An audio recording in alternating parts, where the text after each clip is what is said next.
versus Shields is getting called out again for allegedly not keeping her story straight. And now another receipt just dropped showing Khadija and Papoose reportedly being tied up with each other since 2021. This situation's getting messier by the minute, and people are definitely paying attention. Thanks for tuning in. Today, the spotlight is on Claressa Shields and also on Papoose, who has been noticeably missing in action. Because of that, Claressa is out here suggesting that spending time with his daughter somehow hints that there's still a connection between them. But honestly, that doesn't prove anything. Being around someone's child doesn't automatically mean loyalty or a relationship is still active. Let's be real. His daughter is going to be wherever the resources and stability are, and that doesn't equal commitment. No, I whoop your ass syndrome. I beat a bitch up, I beat a nigga up syndrome. I love my man syndrome.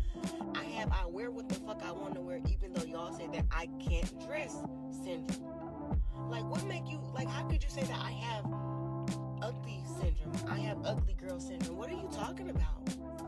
And let's not ignore the bigger picture. There's a strong chance she already knows about the rumors of other women linked to Papoose and recognizes that Claressa might just be the most high-profile one in the mix right now. That part alone raises eyebrows. Now, here's where things really turn up. Something got sent in claiming that this post involving Khadija, who used to be with Tone Court and is now reportedly connected to Win Records with Papoose, suggests they've allegedly been involved since 2021. I have get money syndrome. I don't bother nobody syndrome. Like, how can you say that I have some type of syndrome that you're talking about when I don't bother nobody, I wear what I want, I make my own money, I'm successful, I mind my fucking business. Y'all steady come bothering me, but I'm the one that got no. I beat your ass syndrome. I whoop a bitch. I whoop a nigga. That timeline shakes things up completely.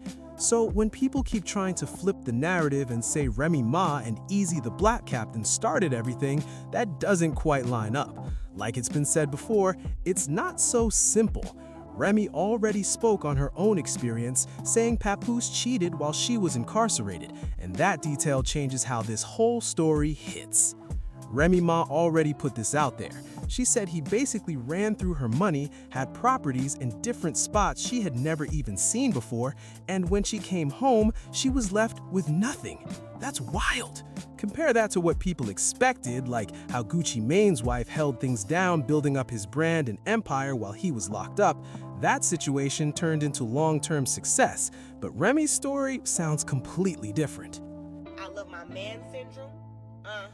Because it's whatever Papoose says goes. Yeah, right? I have that syndrome. I don't fucking, how can I have when you say ugly girl syndrome, know that that's somebody who's a hater. Somebody who's constantly attacking people. Somebody who is making up things about people. Somebody who's not bothering them. They come go and bother them. That is what ugly girl syndrome is. Instead, Remy came home struggling, trying to rebuild from scratch.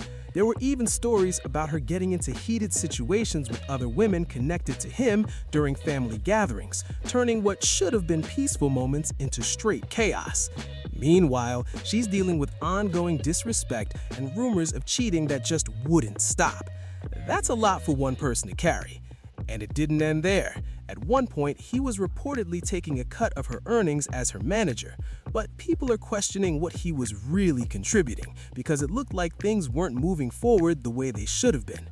If anything, it seemed like progress was getting stalled instead of elevated. What you want me to do, man? Like I said earlier, false narratives. Let's move on along.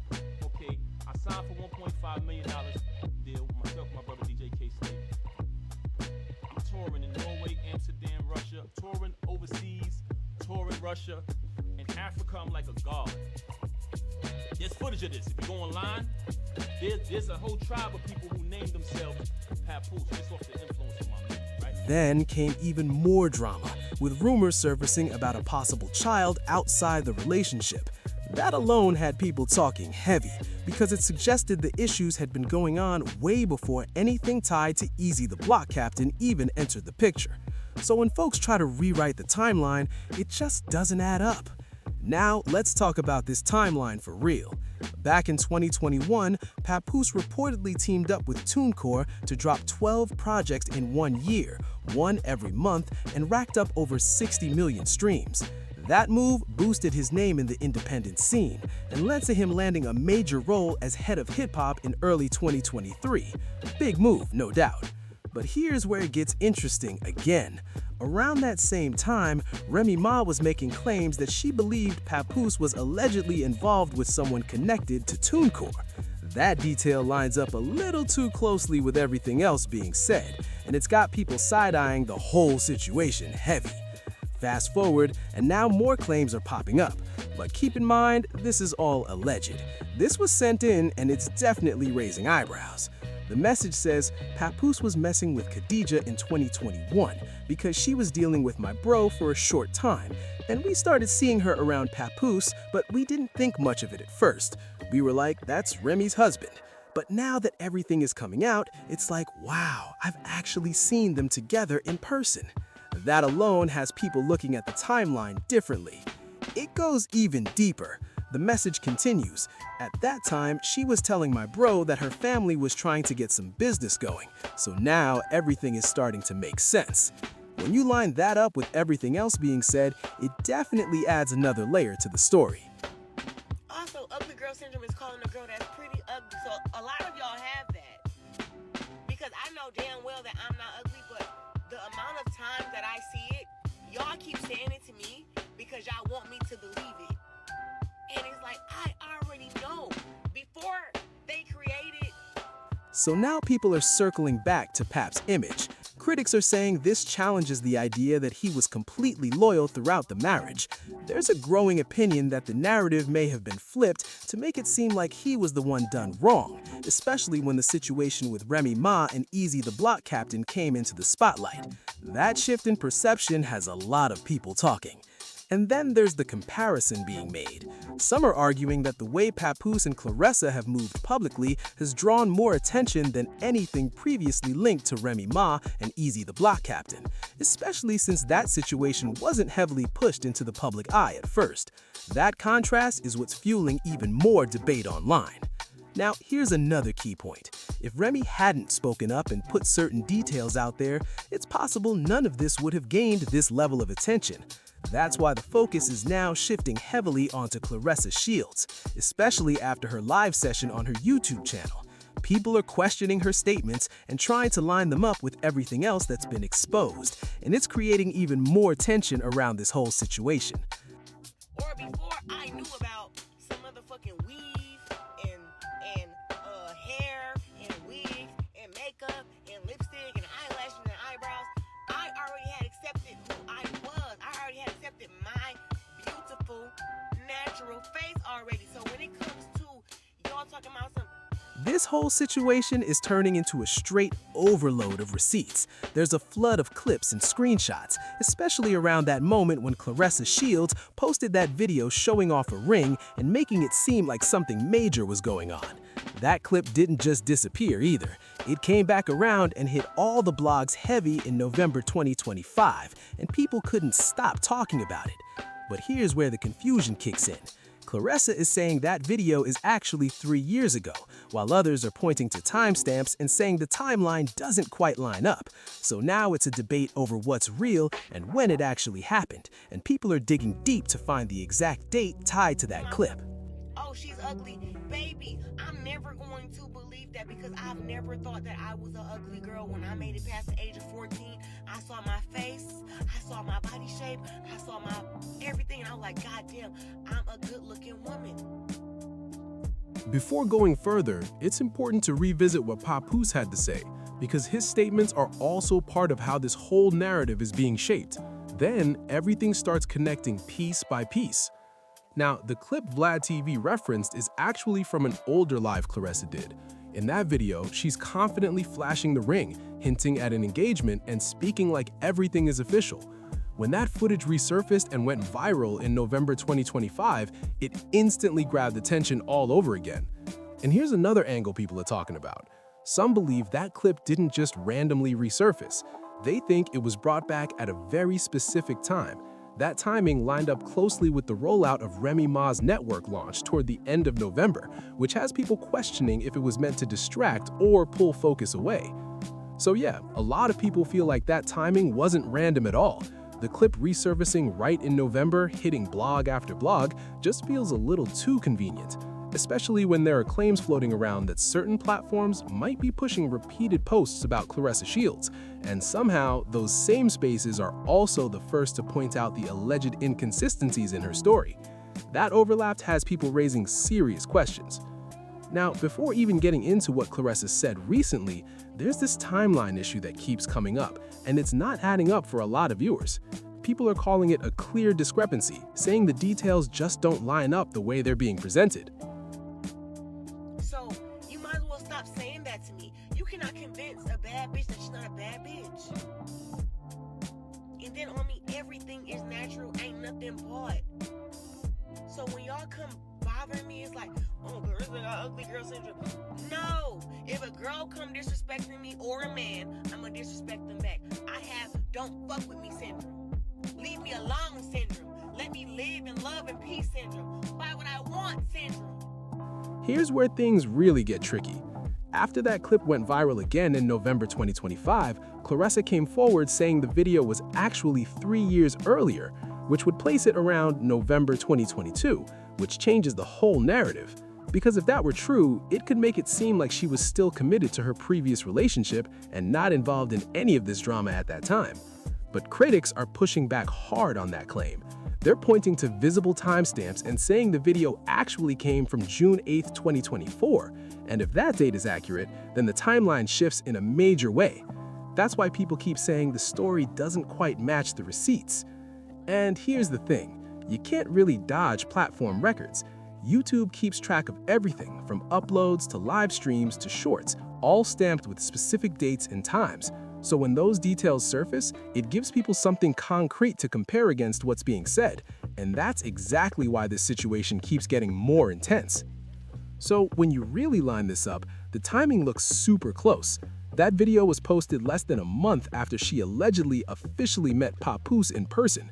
That's a tight window, and it's exactly why people are questioning the story.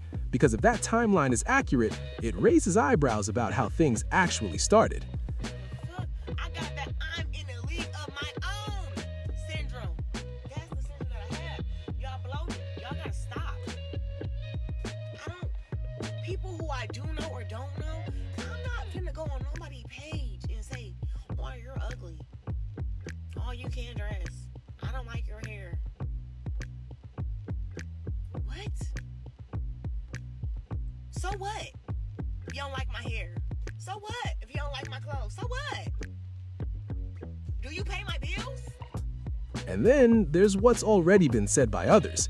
Claims have circulated that the connection between Claressa and Pop didn't just begin recently, that it had already been going on behind the scenes. According to those allegations, they were already involved before anything was publicly exposed, before Remy said anything, and before they started showing up together in public.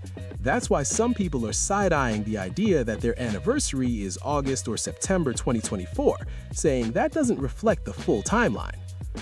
Now, shifting to what Claressa said herself. When that resurfaced ring video started making rounds again, she addressed it during a live session. Fast forward to April 18, 2026, she goes on live again, this time on TikTok, and repeats the same claim. Here's the part that has people confused. She's still saying that the video is 3 years ago, but that's the exact same timeline she gave back in November 2025. And now that we're in 2026, people are asking, how is it still 3 years ago if time has clearly moved forward?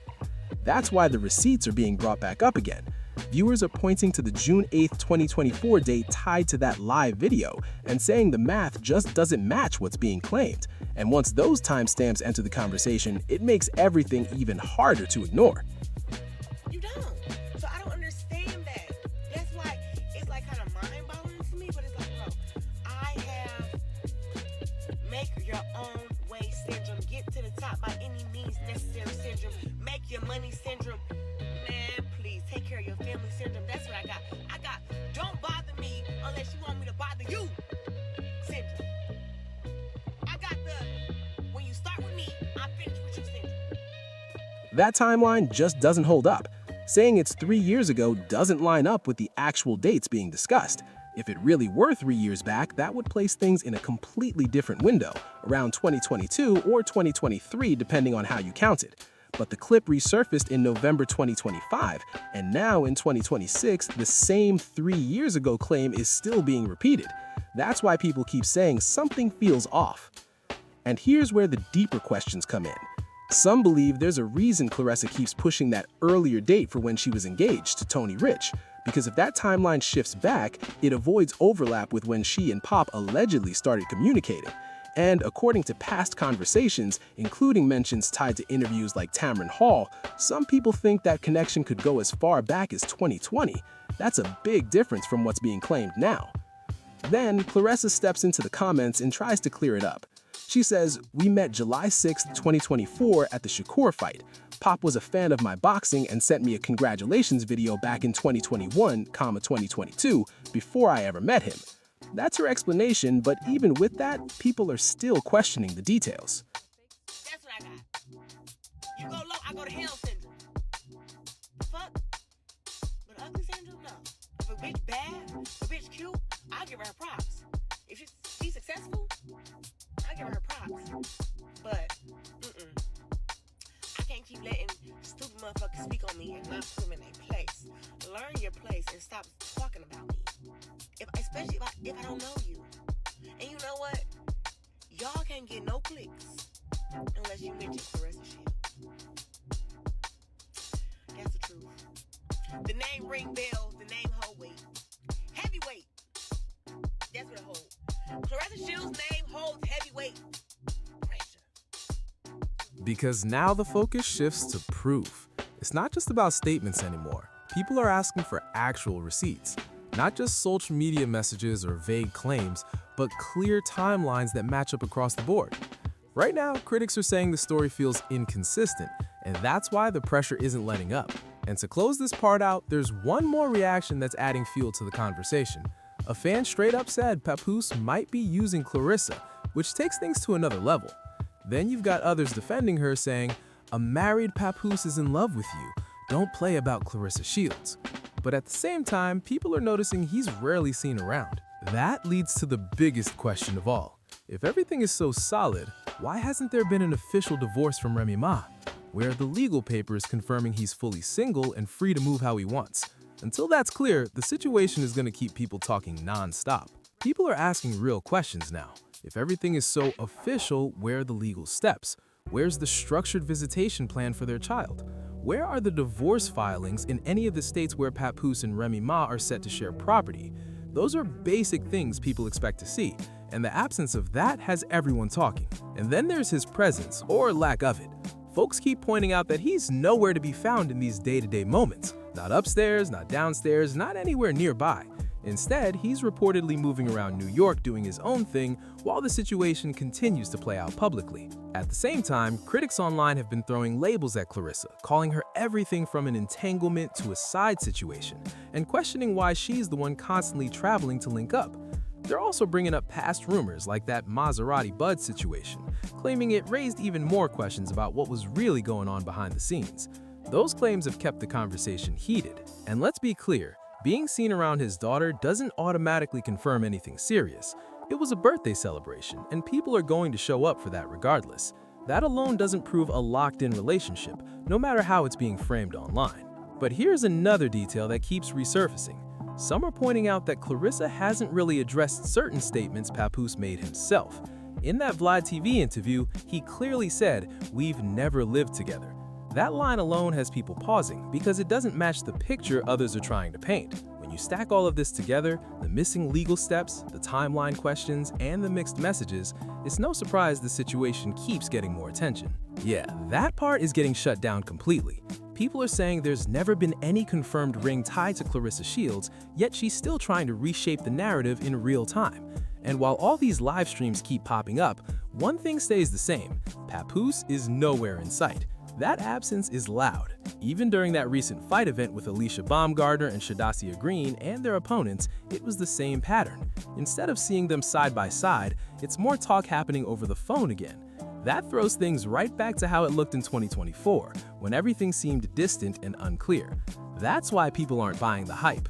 So all that extra talk and build-up, many aren't convinced. The energy just isn't matching what's being claimed, and viewers are picking up on every detail. When the visuals and the timeline don't connect, it leaves room for doubt, and that's exactly where the conversation is sitting right now. All right, that's where we're leaving it. I want to hear what you think about all of this, because the timeline, the receipts, and the statements are all being picked apart heavy. Drop your thoughts in the comments, don't stay quiet. And make sure you like, subscribe, and share this video so more people can join the discussion. Hit that notification bell so you don't miss any updates, because this story keeps unfolding. I'll catch you in the next one.